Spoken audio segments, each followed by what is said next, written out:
చిగురాకుల లేఖలు రాసి చిరుగాలి చేతికి ఇచ్చి ఎప్పుడోనే పంపించాను, నువ్వు చూడలేదా? నా మనసే పడవగా చేసి కలలన్నీ అలలుగా చేసి ఎప్పుడోనే పంపించాను, నిన్ను చేరలేదా?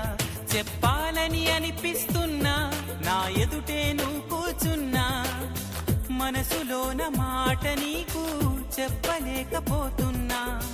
చెప్పకుండా ఓ క్షణమైనా ఉండలేకపోతున్నా. ఎలా చెప్పనమ్మా నాలోని ప్రేమని, ఎలా చూపనమ్మా నా ప్రేమ నువ్వని?